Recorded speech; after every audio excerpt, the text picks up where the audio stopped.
difference plays out. Well, I'm not exaggerating when I declare that Professor Lewallen is by far one of the most socially conscientious and actively and altruistically committed anthropologists I know.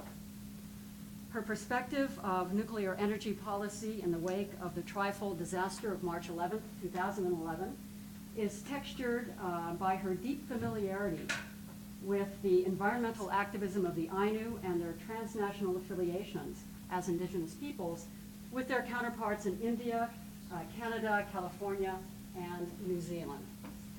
Her talk for us today bears the title, Ainu Indigenous Modernity in Settler Colonial Japan.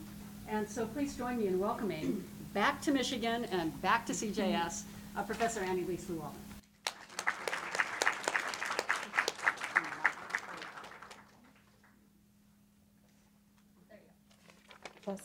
Test. Okay. Thank you so much for that incredibly generous introduction, and I must apologize for the antics over here. As I try to figure out, clearly I'm still working on the technological sort of angle of things.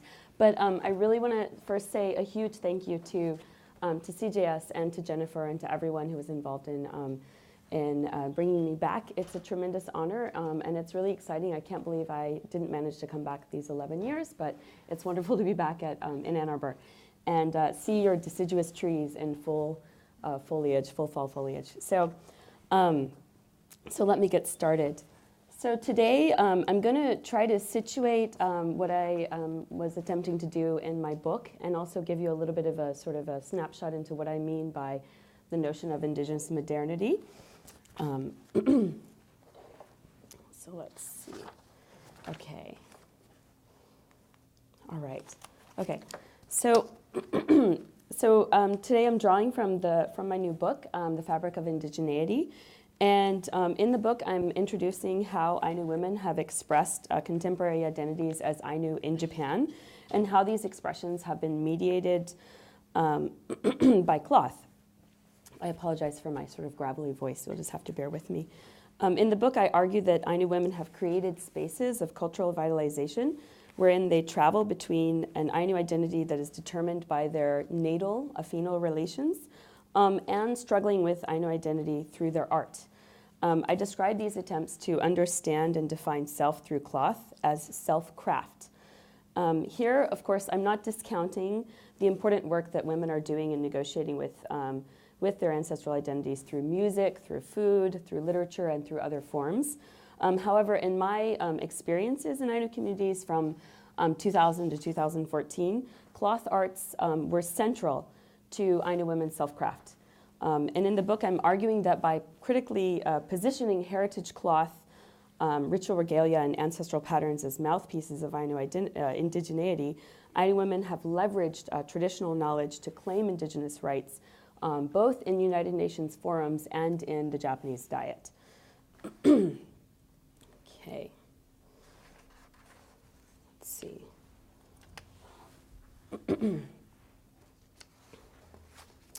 So in the book, I'm focusing on those who have long negotiated with settler racisms and epistemic violence in Japan, but who have nevertheless chosen to embrace an identity as Ainu and to forge an Ainu subjectivity through clothwork and through material arts. For Ainu women, the physical act of creating these textiles enables women to rekindle ancestral relationships and claim Ainu identity.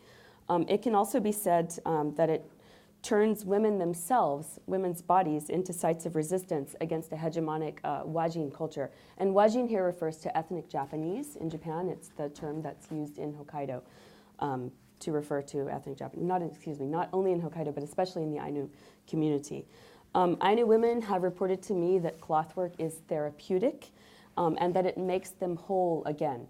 So if you can sort of understand settler racism, settler colonialism as a process that literally sunders and sort of disfigures Ainu women's bodies because they have kind of a cognitive dissonance and a psychic sort of dismemberment through the process of growing up in Japan and trying to reconcile their birth, their ancestry with the sort of the educational experience and with their experience in majority Japanese society, they reported to me that doing clothwork was a way of rekindling their relationship with those ancestors and making themselves whole again. And I particularly chose this image. This is actually a music troupe, Mareureu plus Oki in the background there.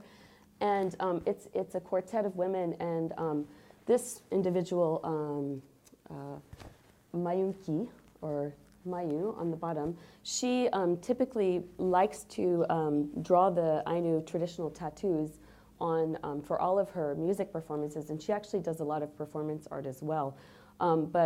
So this is one of the kind of ways I'm thinking about this notion of the women's bodies as a site of resistance, but it's not simply about sort of physically marking the body. There are other processes which I'll talk about as well in terms of what I mean by this notion of women and clothwork as a site of resistance. So just basically to sort of get us situated a little bit, the literature on settler colonialism has really sort of emerged in the last 2 decades. Much of this is coming from indigenous contexts, not in Asia. It's actually emerging from Australia. Excuse me. But the point that I want to make about settler colonialism here, and the point that I think is relevant for Ainu and for a lot of living indigenous communities today, is that it is an ongoing process. So when we often talk about colonialism in Japan, and I had a wonderful class with Jennifer when I was here, we think about that as sort of bookended by the end of World War II, where Japan is stripped of its colonies. It returns its colonies to Asia, or the Greater East Asia Co-Prosperity Sphere is returned to Asia, and then Japan is sort of returned to its normal sort of de facto state, which includes, of course, Hokkaido and Okinawa, which are in fact the lands inhabited by the Ryukyu people and the Ainu people. And historically, were not part of Japan, as well as many other parts of the island, but specifically today I'm thinking about the indigenous pieces. So for the Ainu people and for the Okinawan people more recently, there's really a concern and a critique of the settlement of those lands and the claiming of those lands by Japan as a colonial event, even as an ongoing settler process of settler colonialism. So in this case, excuse me, settler colonialism, it's a distinct form of colonial power, while colonialism often focuses on extracting resources for the metropole. Settler colonialism instead is seeking to make a new home in the land that is already inhabited by indigenous people. So basically, as Elizabeth Rose here says, indigenous people get in the way. They are obstructing the settler colonial process just by staying at home. So effectively, they must be removed and erased. So land and resources become imagined as inalienable possessions of the settler occupier, and land under indigenous tenure is seen as unproductive or undesirable because it's not being rendered productive, and such resources thus require settler input to render them productive. And that's the sort of catch with settler colonialism, is that the settler brings that to the land and to the landscape. Okay, all right. And this is actually a native Hawaiian feminist scholar, Miley Arvin, and she actually wrote a wonderful piece just before Thanksgiving last year called "The Future is Indigenous." It's on Counterpoint, or sorry, I can't remember the website at the moment, but basically this idea that the future is indigenous, and she argues that settler colonialism requires an ongoing violence against, and I'll substitute here indigenous for Native American people.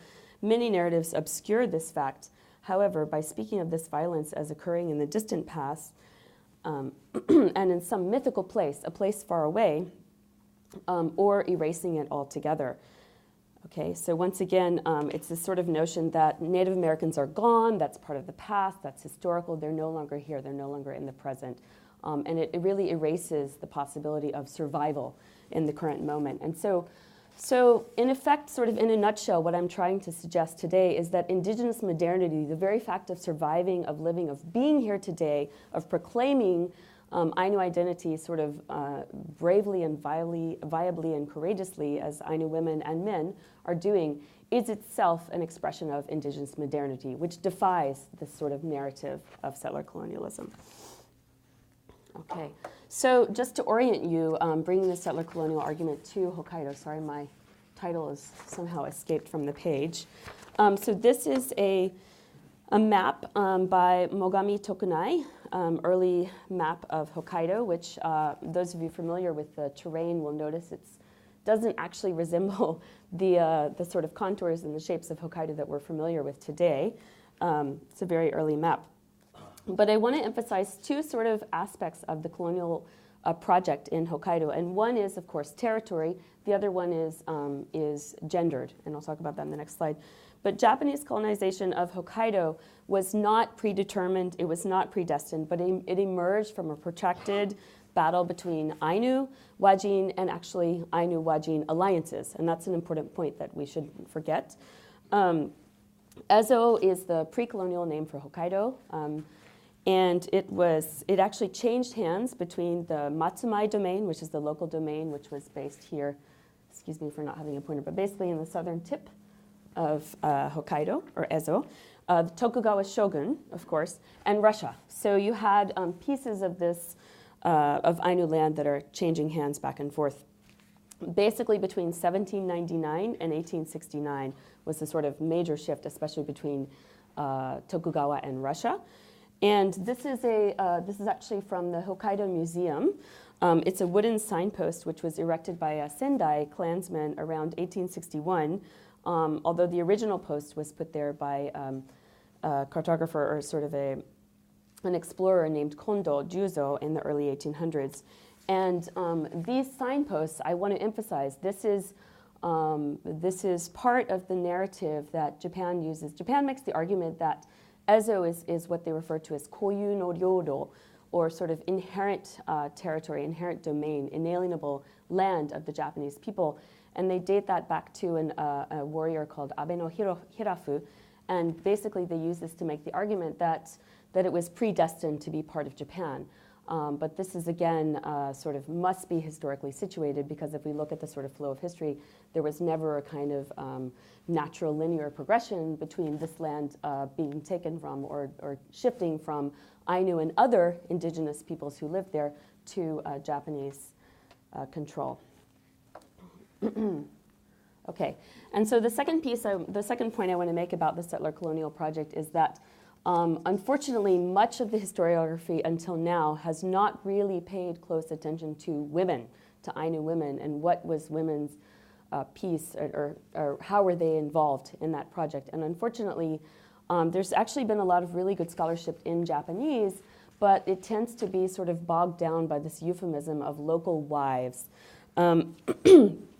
So one of the things that I'm trying to do and trying to understand is what would it mean if we looked at the history of Hokkaido and the history of Ainu colonization from a women's perspective. And I'm arguing that if we consider Japan's occupation of Ezo from Ainu women's point of view, this forces us to grapple with sexual predation on the part of Wajin men. Initially, the Matsumai clan did not allow ethnic Japanese women to travel to Ezo. There was a taboo on women crossing the Shakotan Peninsula. I'll just advance so you can see the map. Yeah, so Shakotan Peninsula is basically right here, this little piece of land there. Okay, so there was a taboo on women crossing the Shakotan Peninsula because of an alleged curse that their boats would capsize. And thus, Wajin men left their families and went for seasonal labor in the contract fisheries alone. And occasionally they stayed there for many seasons, for many years, because it was quite a treacherous journey at this point. This is actually 18th century and 19th century when the contract fisheries were initially established, and then they changed forms several times. I'm not going to go into that history today.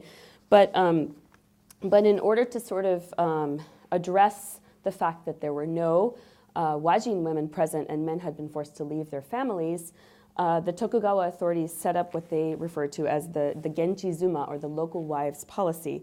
And under this policy, Tokugawa regulated and recognized Wajin men's legal rights to Ainu women. I'll shift back to my earlier slide. And this is legal rights to Ainu women, married, single, or otherwise. Okay, this is a really important point. So in order to streamline access to Ainu women, they often separated husbands and wives. They sent men to distant contract fisheries on the far side of Hokkaido, or Ezo at the time, and they kept women close by and put them to work in the contract fisheries nearby. This policy, as you can imagine, was devastating for Ainu women. It completely destroyed Ainu families. It led to the severing of many marriages. It also led to many suicides, often double suicides, both the men and women. And of course, it introduced many debilitating venereal diseases into Ainu families that where there were no such issues before. And actually, as I was preparing today's presentation, I hadn't noticed it before, but there's a piece of blue cloth here on the floor. And this is a woman serving sake to a border guard.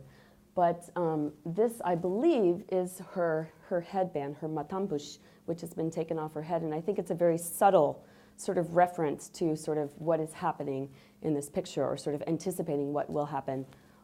Because, you know, this is 1870s. It's from a collection called Bakumatsu ki Mororan Fubutsuzu. And this is really the only image that I found that actually has a Wajin border guard from the contracted fisheries together alone with an Ainu woman. So it's quite an important document in that sense.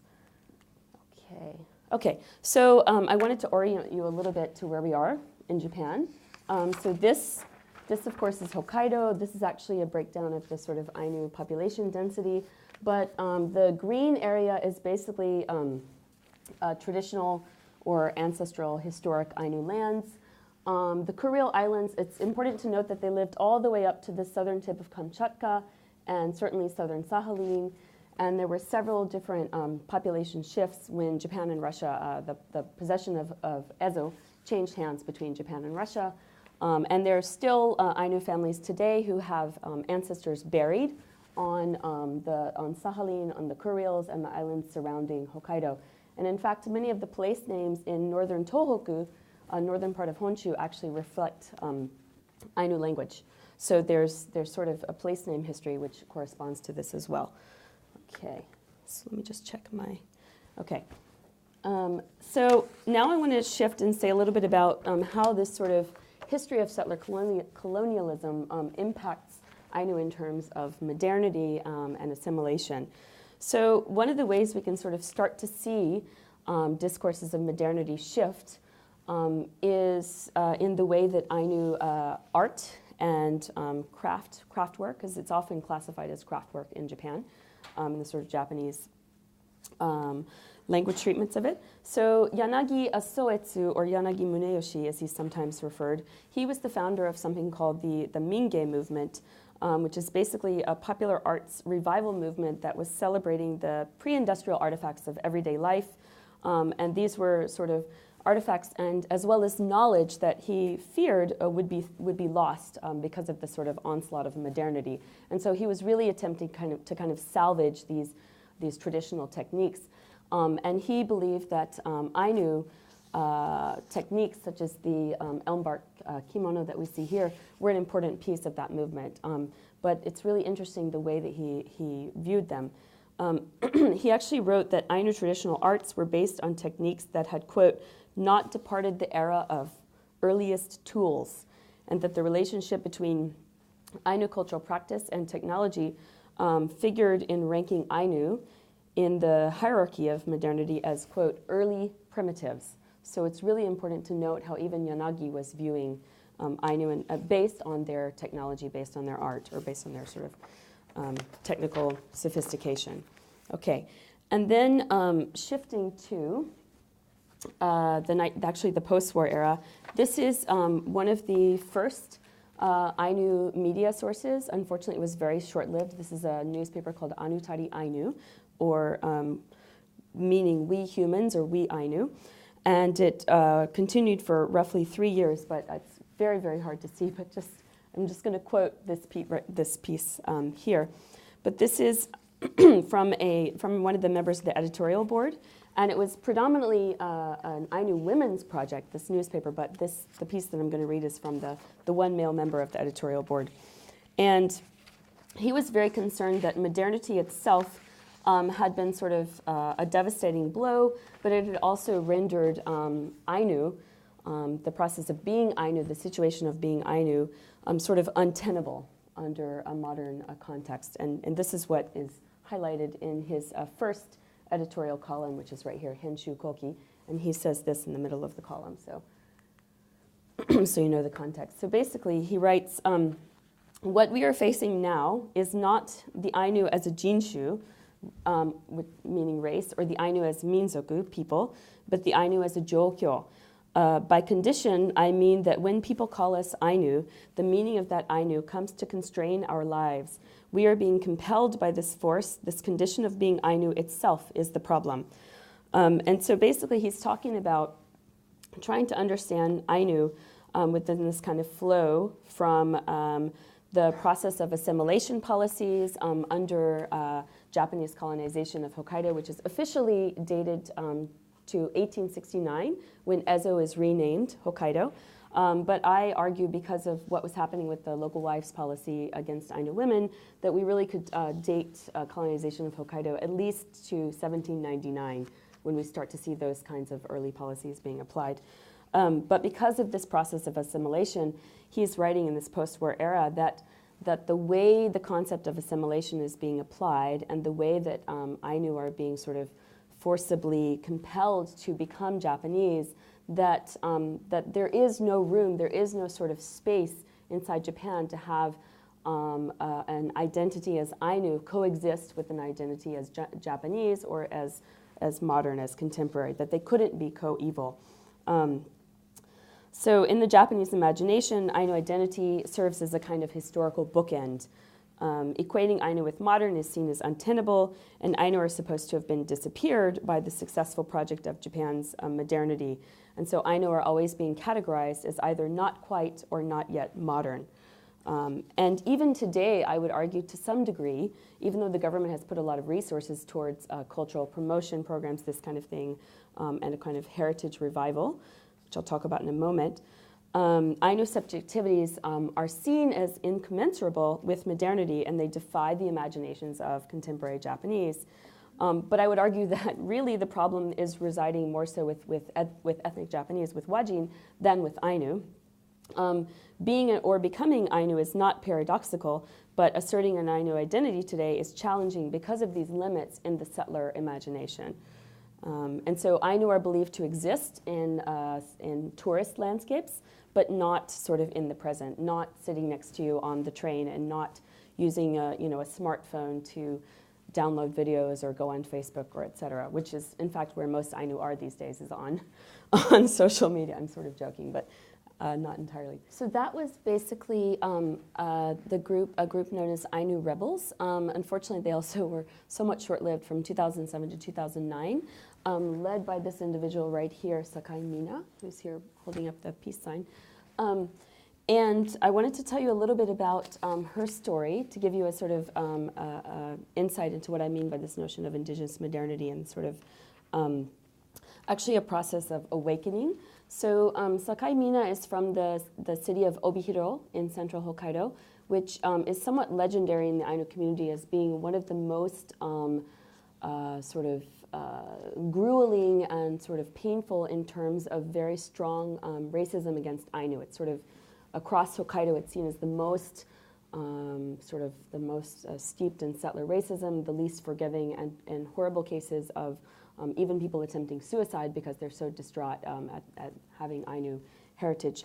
So at any rate, but Obihiro is also a place where there's been a lot of work with young Ainu. I actually tutored them in English many, many years ago.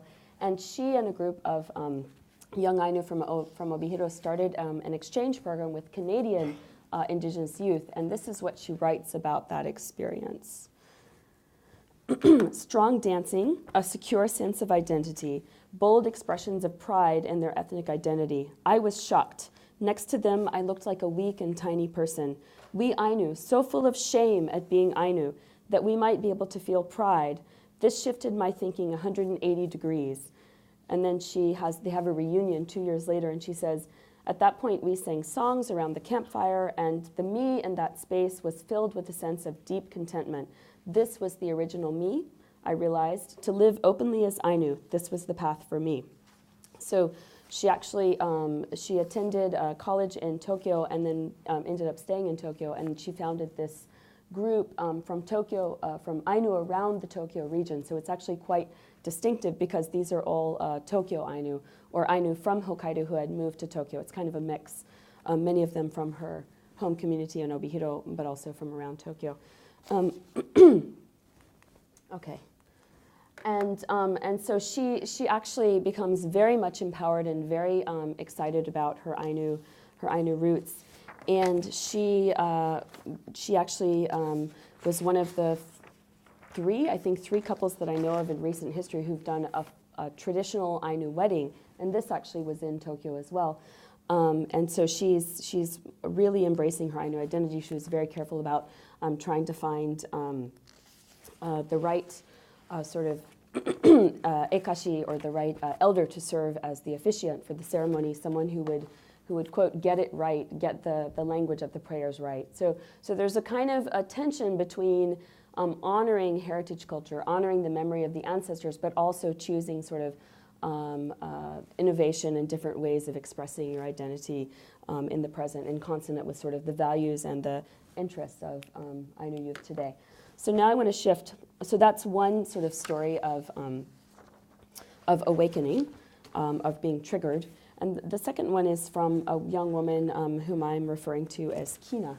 And so Kina was part of a 2010, sorry, I forgot to put the, so this is basically the 2010, the Northwest Coast Tribal Journey that was hosted by the Maka people in Nia Bay. And this is from Kina, who's, you actually can't see her in the picture, keeping her identity private. But at any rate, she writes in her reflections about this trip, before the trip, I told my boss I was going on a cultural exchange, but I avoided any details. It's not for school, I told him, just with a group. I refused to say anything about being Ainu, or that this was an indigenous exchange. But after meeting Native Americans and talking directly with them, I began to think, as a people, we should stick our chests out with pride. There's really nothing to hide. I can't change the fact that I'm Ainu. My roots are Ainu. When I returned from Seattle, my boss asked me, how was it? I was able to say, actually, I'm Ainu. And so I went on the cultural exchange as Ainu. And this was actually, I mean, it sounds very simple, but this was just earth-shattering for her to be able to do this, because she had hid her identity from her peers her entire life. She didn't feel comfortable with sharing it with anyone. And she says, being able to say that felt really good. It was cleansing. Of course, it may seem like a really minor thing, but I want more and more young people to experience these kind of moments and realize that it's okay to be Ainu. So ultimately, this idea of indigenous, excuse me, wrong direction. Oops. Oh, going, because I'm pointing it the wrong way. There we go. Okay. Oops. So I want to suggest that when I talk about indigenous modernity, what I'm really talking about is indigenous futures, about the capacity and the possibility of even imagining a future, because ultimately the settler colonialism, the settler state, is really about foreclosing the possibility of any kind of future for Ainu people. Simulation policy took basically the stance that real Ainu could never be modern and were most certainly vanishing. Okay. And so we had the sort of vanishing race narratives, which I spoke about earlier.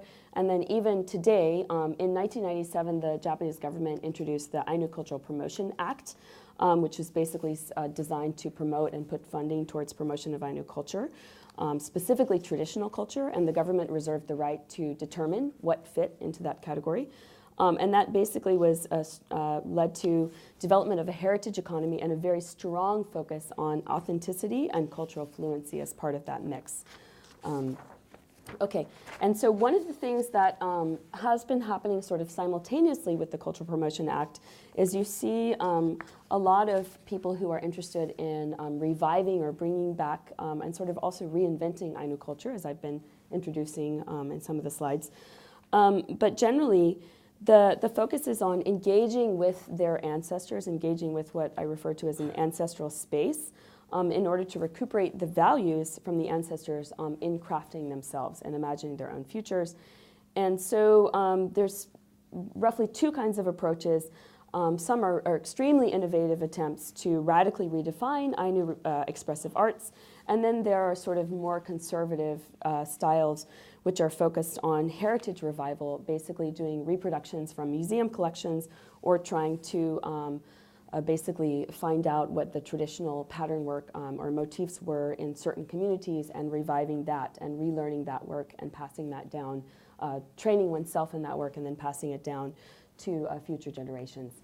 And so I'd like to suggest that Indigenous modernity for Ainu and for Ainu cloth, self-craft, for people doing Ainu cloth arts specifically, is basically a way to create a palette for imagining Ainu futures through cloth, through art. It's also very much about self-determination. It's about honoring ancestors, recrafting selves as whole, and radically innovating heritage forms.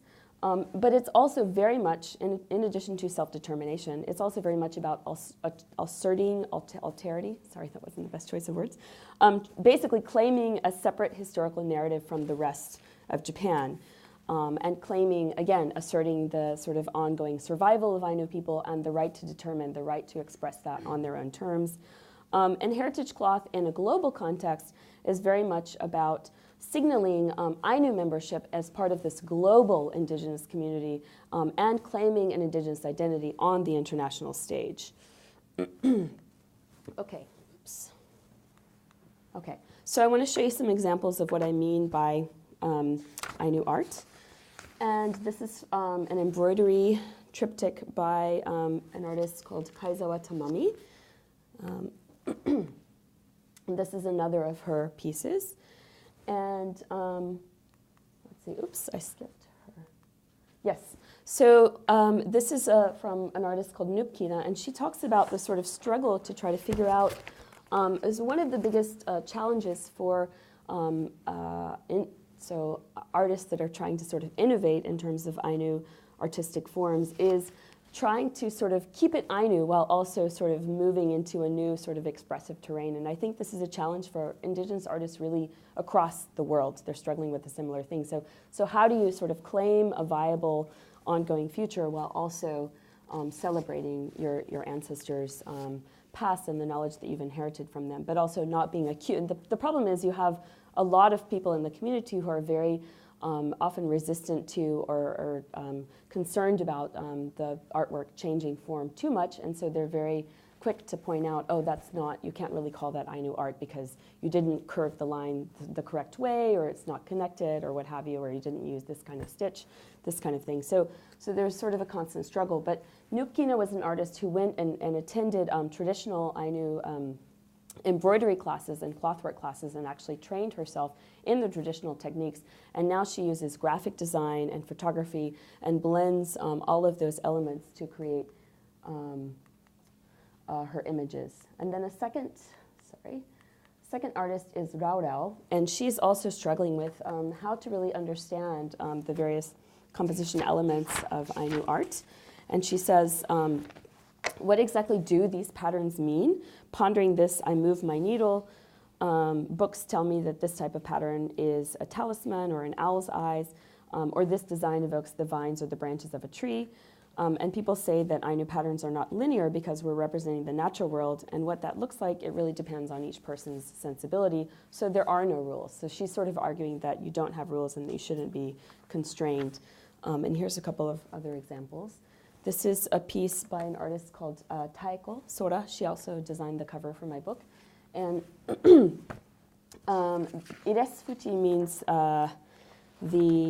it's a reference to the hearth goddess, but it's also sort of very much a solar kind of image.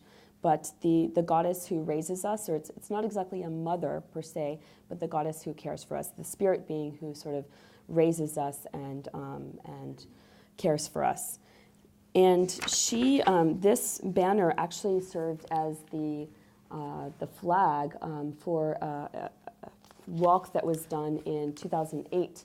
A group of us, myself included, planned a walk to commemorate the Sakhalin Ainu from Russia who were forcibly relocated from Sakhalin to mainland Hokkaido. And There were 800 of them at the start when they finally found a place to settle in Suishikari. There was a terrible cholera epidemic, and roughly half of them perished. So we organized a walk. It was right around the time of the G8 summit in Hokkaido, and so it was also partly to raise awareness that Ainu issues are not simply limited to the domestic context. They're also they're international, and Japan really needs to sort of engage that international context and recognize Ainu indigenous rights in Russia as well, which is incredibly contested because of the position of the four Russian islands, the Hoppo-yonto issue. But so it was slightly political, to say the least. But we basically walked for an entire month, 400 kilometers from the northern tip of Hokkaido all the way down to just north of Sapporo. And this was one of the pieces that traveled with us on that walk. And this artist, Tycho Soda, she also designed a kind of Ainu curvilinear motif of the map of Hokkaido, which is used in this Ainu language radio poster, it's for a program to teach Ainu language through the radio. And this is another of her pieces. So I want to say a little bit about another type of indigenous modernity, which maybe is somewhat different from the examples I've been giving you. And this is actually, this is my host grandmother. She's really the center of my book. This is Toyo Misaki. And initially I wrote her name always with the pseudonym, but several years ago she begged me, she said, I want people to know my name. I want them to know who I am, and I want them to know my story. So put my name in there as is. And she's here with her daughter. And I love this picture because this is a daikon, a radish that just sprouted randomly in the middle of gravel in her yard. And it just, to me, it evokes her life because she spent the early years of her life absolutely traumatized.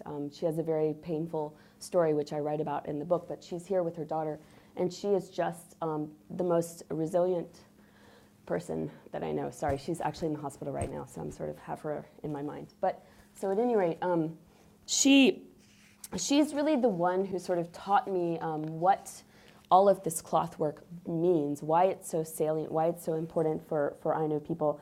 And really, she when I talk about Ainu women's bodies as sites of resistance, sort of moving back to that image, part of that is in the sense that remaking this cloth, reclaiming the ancestral works from the museum collections, from the closets where many times they've been buried because of fears of racism. If the grandchildren found out that you had Ainu heritage, it would be a terrible travesty. So many of these families have actually hidden their own ancestral cloth away from their own families. But so I talk about this as a process of remembering in terms of reacquainting oneself with the ancestors, but literally reconfiguring, remembering one's body in the sense of training and educating their bodies in the physical postures of the ancestors, how the ancestors sat, how they sewed, how they wove, and doing this as a way of making them whole again. So using clothwork as a way to become whole again. So yes, women are transforming themselves into sites of resistance. They themselves probably would not use this language. In fact, I'm pretty certain that they would not. But for them, it's really a process of becoming whole again and finding the possibility of accepting themselves in order to live fully. Because again, the sort of settler racism is so pervasive in Japan. And to say a little bit more about that, so she sort of gave me the kernel of that. And this feeling of nostalgia is actually, the process of remaking this work, it's actually a kind of healing. It's recuperation, but it's a healing process overall. And in a lot of indigenous contexts, there's been a lot of very sort of politicized pressure on museums to return the collections, to repatriate them to the local indigenous communities. In the Ainu case, that hasn't been the case for many years, and partly that's because the Cultural Promotion Act allows for many, or has budgeting for homecoming exhibits where they bring collections from Europe, from the United States, from North America, et cetera, from Russia, back to Japan, and artists are able to go and work hand on hand with the kimonos and relearn those techniques. But basically, what I'm arguing is that rather than trying to bring the physical objects home, they are trying to relearn that technique, both the physical techniques, but also the sort of affective postures of their ancestors by reproducing this work. And so that's part of what's happening here. And this is an artist that I traveled with to a collection down in Nara for her to have access to that. But so I'm arguing that that through the apparatus of settler colonialism, women have basically been challenged, their bodies have been sort of dismembered, and they're trying to, or psychically dismembered, that is. And so this is about sort of recuperating and healing through this process of repatriating them through the bodily knowledge and through the technical knowledge of making these reproductions. And just a couple of examples. So this is a sort of more conventional example of reproductions. This is actually, you can see with your own eyes how this kimono is falling apart, it's disintegrating. This is an abuta. Rumpe just means an applique, cotton applique kimono or garment. And this is in the Hokkaido University museum. And it was collected there in 1938, but I actually believe it's from the mid-19th century originally. And then this is a reproduction made by one of the master Ainu artists. Her name is Kato. She herself is ethnic Wajin. She's not Ainu, but she's highly respected in the community. And they did a repatriation exhibit where they did reproductions of many of these clothworks in 2009 in the Hokkaido University Museum, and this is part of that. And that was a really interesting process because instead of featuring just the kind of technical aspects of the collections and what have you, they actually featured long videos and segments where they interviewed the artist about what it meant to reacquaint themselves with these ancestors and try to understand the position for them. Okay, and this is from really one of the most well-known heritage artists. Her name is Kato Machiko, and she was commissioned to make a postage stamp, which is an original composition of hers, tapestry. This is in 2003. It's from the Hokkaido Heritage Series, and it's coupled with an image of an artist's rendition of a lake. And then this is her sort of Ainu interpretation of the same lake. So it's Lake Mashu seen from a tapestry, from an embroidered perspective, and then from a sort of an artist's painting perspective. So it's a nice pairing. I won't go into what that means about the sort of state's appropriation of heritage and this kind of thing, but at any rate. And then the second is 2014, she was commissioned to make a tapestry for Sapporo Station. And this is actually revolutionary. There's been this really interesting project to sort of Ainuize or sort of emphasize the Ainu heritage and presence in Hokkaido, right in the heart of Sapporo, because really Sapporo Station is where everyone sort of comes together. And this is an image that she calls children playing in the village. So you see it's a very playful kind of piece, and it's quite unusual. Most of her work has been very strictly kind of focused on reproductions, and this is definitely more innovative, but you can see the kind of the heritage elements of the composition. And I'm sorry, I could only take a picture with the glass in front, so it's not a very good quality image. And then this is a quite old kimono from the 18th century, possibly 17th century. That's part of a German collection that was collected by a guy called von Brandt. And what's interesting here is that it's a very early example of Ainu pattern work. So you see it doesn't look it doesn't match, the shapes are not connected, it doesn't have really the curvilinear forms. It's quite a different kind of, in terms of composition. So one of the artists describes this as a kind of very early moment in the sort of evolution of Ainu pattern work. And then this is an artist called Keira Tomoko, who has made a tapestry, a sort of reproduction of that piece. Okay, let's see. Okay, so I just want to say just a couple of comments, because I know we are running out of time very quickly. Unfortunately, what I was saying about Indigenous modernity and Ainu survival being kind of a radical presence in contemporary Japan, unfortunately, this is very much an ongoing phenomenon, in the sense that there was this sort of rash of Ainu non-existence, or sort of denial of Ainu existence, attempts to disappear Ainu in the summer of 2014, right all the way through 2015, and to some extent are still continuing. This is a Sapporo City Council member. He was basically trying to argue that they needed to stop allocating large chunks of tax money for Ainu projects for culture, but also for livelihood, also education, stipends, this kind of thing, because the sort of notion that Ainu even exist as a viable community was basically a lie. And so he tweeted this, that Ainu no longer exist. They're simply sort of Ainu ke Nihonjin, or Ainu, Japanese of Ainu ancestry, but they're not a viable community. They don't speak Ainu language. They don't live in traditional Ainu settlements. They don't wear Ainu clothing. And so basically it's kind of performance. And therefore they don't deserve taxpayer funds. Fortunately, there was a huge campaign, a huge petition against him, and massive campaigns and sort of street marching, et cetera. It was a lot of resistance to this kind of Ainu non-existence theory. And he did not win his re-election campaign in April of 2015.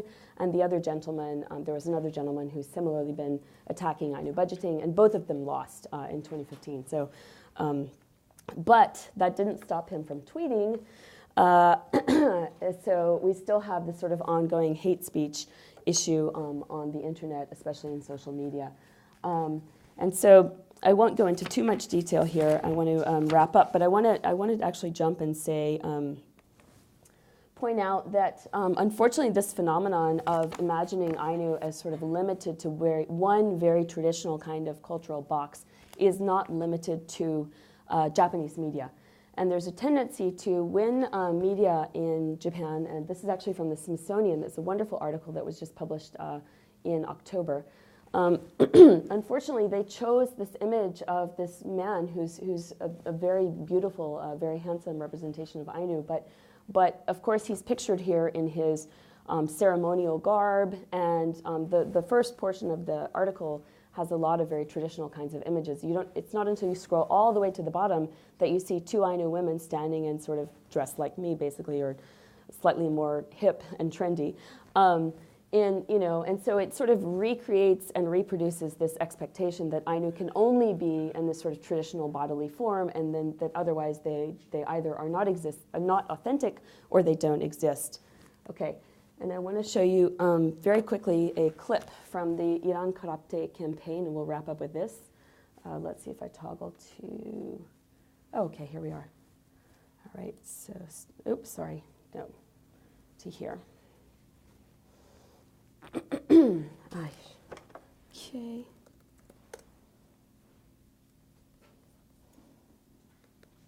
Okay.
アイヌの人々の心を感じて、アイヌ文化とともに未来へ。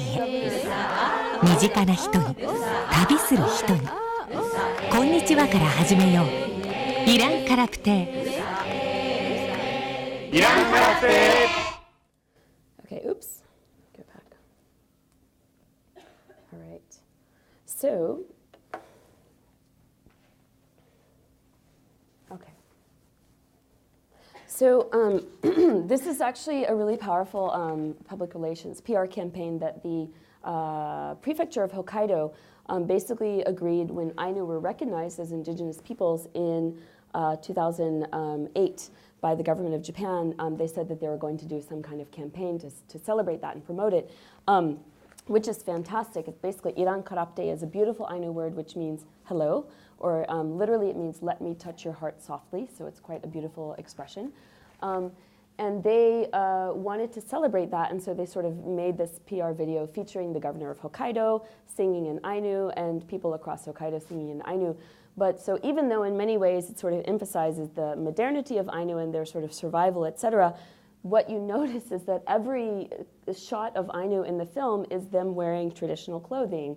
Of course, it's featuring Mareoreu, which is the singing group I introduced at the beginning, which is fantastic, but we don't see Mareoreu in what they usually wear, which is actually like so-called ethnic fashion, as they call it in Japanese, or sort of Southeast Asian or Asian fashion, Asian fusion fashion, or just a range of different, sort of clothing types that are not Ainu regalia. And so again, it sort of continues to sort of reproduce this expectation that Ainu should be, to be viable, to be authentic, they should be wearing traditional clothing and singing traditional songs in front of a group of traditional homes. And so that really, I think, kind of plays into the rhetoric of these politicians who are saying they're no longer viable, they're no longer here, and so therefore we can't allocate taxpayer funds to them. So there's this kind of constant tension between the government trying to support and promote Ainu culture, not really recognizing indigenous rights or Ainu, other types of Ainu livelihood outside of the realm of culture, and then Ainu themselves, or rather these conservative politicians sort of claiming that Ainu don't exist. So there's this kind of tension is ongoing. Stop this for a moment. So I'm going to leave it there. If people want to ask me in the Q&A session, there is a new proposed Ainu legislation on the books, but I know some of you have to go to classes and whatnot, so if people want to ask in Q&A, I'm happy to talk about that.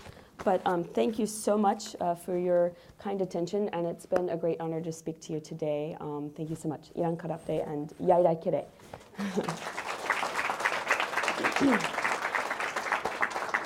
Okay, so we can open the floor for questions. Yes. Yes, Leslie. Oh, sorry. And then Eric.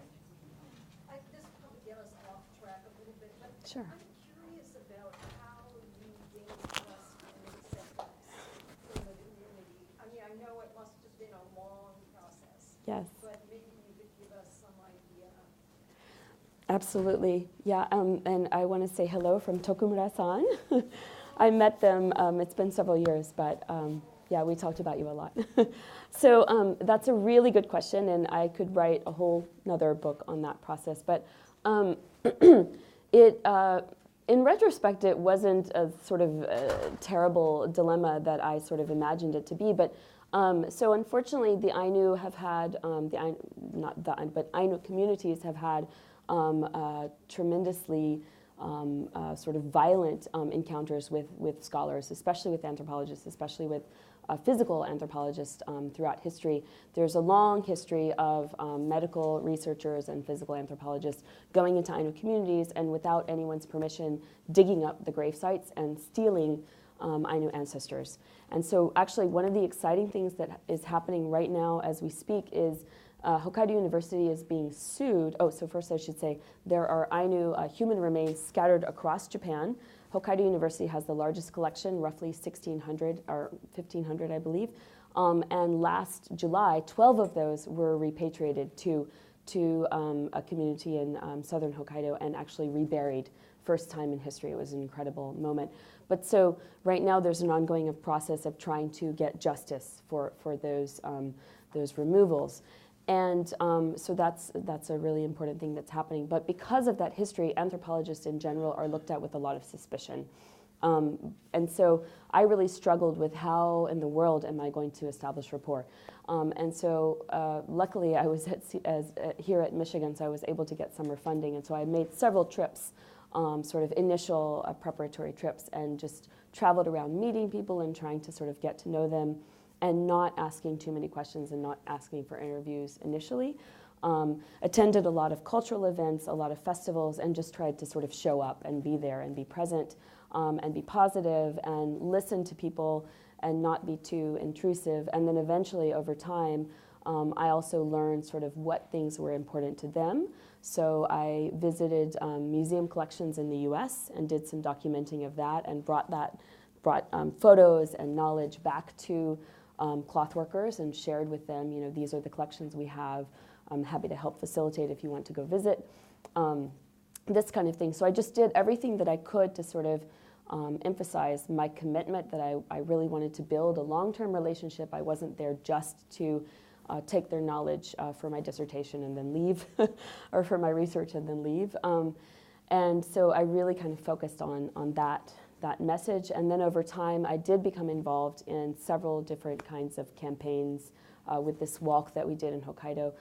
After the walk, we had an Indigenous Peoples Summit, and I was one of the core members of the planning committee for that. So I just became involved in the community to an extent that I became sort of a regular face. People were used to seeing me, and they began to trust me, fortunately. Although there's still, you know, several people that decided for various reasons they just refused to speak to me, and we never were able to develop a relationship. In the beginning, I was crushed, and I thought, oh, how can I overcome this? I have to be on good terms with everyone. But eventually I realized that no, that's not how it is in your regular life, so why should you expect that in working with this community? So sort of over time, I just built up relationships, and I just kept going back. And like my Ainu grandmother, for example, every time I'm in Japan, I make a trip to see her. And I hope I get to see her once more. So it's just a long-term commitment that people began to trust me, and that's how it kind of worked out over time. Thank you for your question. Well, thank you for a wonderful revelatory talk in many ways. Thank you so much. Gives me a lot to think about. I especially like the video at the end, and I understand your reading of it, that Hokkaido are portrayed as traditional people, the Ainu rather, sure. portrayed as traditional people, but I wonder if also it might raise a question in the viewer's mind if that child that's in the back row, the group of children, is actually Ainu. Exactly. Yeah. And that maybe that there are Ainu out there just who are not self-identifying this. So. Absolutely. Yeah. Sorry. No, that was okay. That was my observation. I wanted to hear your response. Yeah, absolutely. And I actually, as I was saying, that the sort of self-identified prominently Ainu, or sort of publicly Ainu that we see in the film are wearing kimono. There actually may be a couple in the younger group. They're from a project, a sort of a scholarship project at Sapporo University called Ureshiba Club, or Ureshiba Project. And there's actually a couple of non-Ainu that are members of that group. So there may be non-Ainu who are also wearing kimonos, so I have to trouble my sort of reading of it a little bit. But I think absolutely, you're absolutely correct. And I think that it's a lot more sort of complex, certainly complex and more diverse. And I think we need to be careful about making this reading.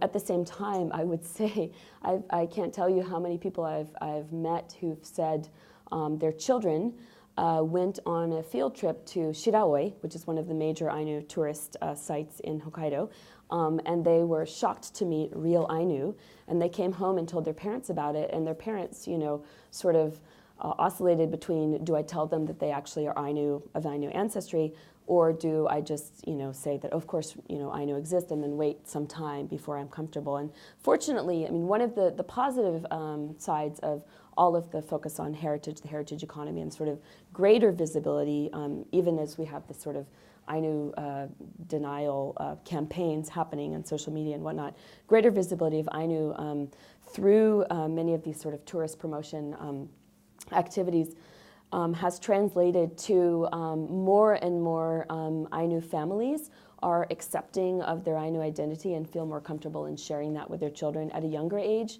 It used to be, when I first started my field work in early 2000s, people would say, they didn't know they were Ainu until they got something in the mail from the Ainu Association, from Utari Kyokai or Ainu Kyokai, and then the children found it and said, what does this mean? And that's how they sort of found out that they had Ainu ancestry. So unfortunately, there's still a tremendous amount of sort of self-negation and sort of hiding one's ancestry to protect the children or to protect a relative.